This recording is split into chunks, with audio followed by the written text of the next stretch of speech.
आपके PMS और CSS का अगला जो टॉपिक है वो है salient features of social system of Islam. Economic system, social system, justice system और सारे सिस्टम्स को हम टैकल करेंगे, लेकिन ये क्योंकि ये बड़ा जेनेरिक सा है, लेकिन क्योंकि पार्ट ऑफ द सिलेबस है इसलिए हम इसको टैकल करने लगे हैं।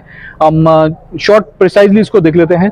इस्लामिक सोसाइटी जो होती है ना वो बेस्ड होती है ऑन द प्रिंसिपल ऑफ तौहीद, वननेस ऑफ अल्लाह अलमाइटी। इसमें कोई बड़ा छोटा नहीं होता, सिर्फ एक ही ज़ात बड़ी है, एक ही ज़ात है जिससे आप कुछ मांग सकते हैं, कुछ एक्सपेक्ट कर सकते हैं, कुछ भी आप तवक्को करेंगे सिर्फ एक ज़ात से करेंगे। अगर आप उसके अलावा किसी और ज़ात से कुछ भी तवक्को करेंगे तो आपकी सोसाइटी इस्लामिक तो नहीं है और कुछ भी है। खैर, तो इसमें इसके कुछ सोशल सिस्टम के सैलिएंट फीचर्स हम देख लेते हैं। ये एक यूनिवर्सल सोशल सिस्टम है जो कि जितना इंडिविजुअल कैपेसिटी में बात करती है उतना ही ये कलेक्टिव कैपेसिटी में बात करती है, उतना ही ये कलेक्टिव वेलफेयर की बात करती है। आप देखेंगे 570 BC में CE में 570 CE में 71 CE में नबी वसल्लम पैदा हुए। आज 2024 है। 1400 साल पहले, 1428 2900 साल पहले एक ऐसा मजहब का आगाज हुआ, बल्कि 610 में आप वसल्लम को रिसालत मिली। तो 28 साल पहले एक मजहब का आगाज हुआ जो कि उसके बाद ऐसा फैला कि दुनिया में बहुत तेजी से फैलना शुरू हो गया, और 1400 सालों में दुनिया की 25% आबादी का हिस्सा वो मजहब बन गया, और आज भी दुनिया की जो है ना वो fastest growing religion of the world है। इस्लाम के सोशल सिस्टम में इक्वालिटी है, इसमें कोई छोटा बड़ा नहीं है।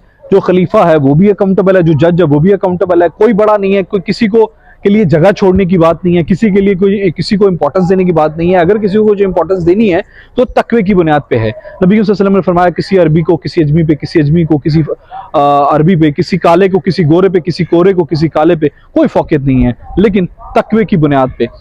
ये खुतबा हजरतुल विदा नबी सल्लल्लाहु अलैहि वसल्लम ने फरमाया, और वो भी जो तकवे की फौकियत है वो भी ऐसी नहीं है कि उससे मांगना शुरू कर दो, तवक्कल कभी नहीं छोड़ेगा मुसलमान जो है ना। फिर मोरल स्टैंडर्ड्स, मोरालिटी को इस्लाम बहुत प्रमोट करता है कि आपने मोरालिटी के जो है ना वो उसको कंसीडर करना है, दूसरों की इक़दार का ख्याल करना है, दूसरों की रिस्पेक्ट करनी है। So this is one of the salient feature of the social system of Islam. Good deeds, अच्छाई को अमर बिल मारूफ व नही अनिल मुनकर का आपका सुना होगा, अच्छाई की तरगीब देना और बुराई से रोकना, गुड डीड्स अच्छा करना। नबी सल्लल्लाहु अलैहि वसल्लम ने फरमाया अगर कोई किसी जगह पर बुराई होती हुई देख ले, सबसे पहले कोशिश करे उसको हाथ से रोके, इस्तिताअत नहीं रखता तो जुबान से रोके, अगर फिर भी इस्तिताअत नहीं रखता तो दिमाग में, दिल में उससे बुरा जरूर जाने, और ये इस्लाम का सबसे कमजोर तरीन दर्जा है। अच्छाई करो, अच्छाई को प्रमोट करो। Islam says a lot of times to this thing. Self sacrifice, जो रोजा है वो इसकी सबसे बड़ी एग्जांपल है कि आपने अपनी जात की नफी करनी है, आपने अल्लाह की खुशनुदी चाहते हुए सुबह तहज्जुद के वक्त, सुबह फजर के टाइम जागना है, अल्लाह की खुशनुदी के लिए सेल्फ सेक्रीफाइस करते हुए रात को इशा पढ़ के सोना है। सो सेल्फ सेक्रीफाइस, अपने आप को डिसिप्लिन रखना है, इस्लामी स्टेट के लिए काम करना है। So this is one of the important aspect of social system of Islam. Respect of rights, दूसरों के हुकूक की जो है ना वो एहतराम करना is also one of the important salient feature of Islamic social system. Protection of life, sanity, family, personal and common wealth of everyone. This is, तो ये इसको इस्लाम बहुत ज्यादा प्रमोट करता है। Acknowledge of others' faith, जो भी दूसरा कीदा रखता है उसको एक्नॉलेज करो, उसको रिस्पेक्ट करो।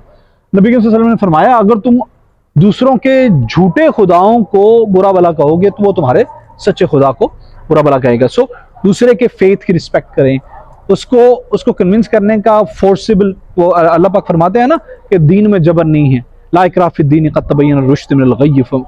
तो वो जो है ना दीन में जबर नहीं है, बेशक हिदायत जो है ना वो गुमराही से जुदा हो गई। और love and loyalty among faithful, Islam की जो सोशल सिस्टम है वो मुसलमानों का आपस में लव, लॉयल्टी, ऑनेस्ट जो है ना वो हम आहंगी और इस चीज़ को प्रमोट करता है कि जितने फेथफुल हैं सब कनेक्टेड रहें और एक दूसरे से लॉयल रहें। बॉन्ड, यूनिटी, कोऑपरेशन, आपस में एक दूसरे के इत्तेहाद। अल्लाह पाक कुरान शरीफ में फरमाते हैं कि कुफार के मुकाबले में अपने घोड़े तैयार रखो। ये नहीं कहा कि घोड़े चढ़ा दो, फरमाया घोड़े तैयार रखो, मतलब आप अपनी सफ़ें जो है ना हमेशा बेहतर रखो। अल्लाह पाक कुरान शरीफ में काफ़ी जगह पे इस तरह के जो फरमाते हैं कि अपने आप को, अपने अंदर इत्तेहाद पैदा करो। ये जी salient features of social system of Islam है। कि इसको और भी बहुत ज़्यादा लंबा हो सकता है, ये जेनेरिक सा क्वेश्चन अगर आ जाए तो मुझे तो ये लगता है कि जो CSS एस्पिरेंट उसके बाद टाइम ही नहीं होगा कि इसको टैकल कैसे करना है, मतलब उसके बाद डेटा कितना होगा। सो अब ये एक हिंट सा था, आपने इस तरह से इसको टैकल करना है। वो घुमा के पूछेगा तो अकॉर्डिंग टू द क्वेश्चन आप इसको टैकल करेंगे। पाकिस्तान पाइंदाबाद।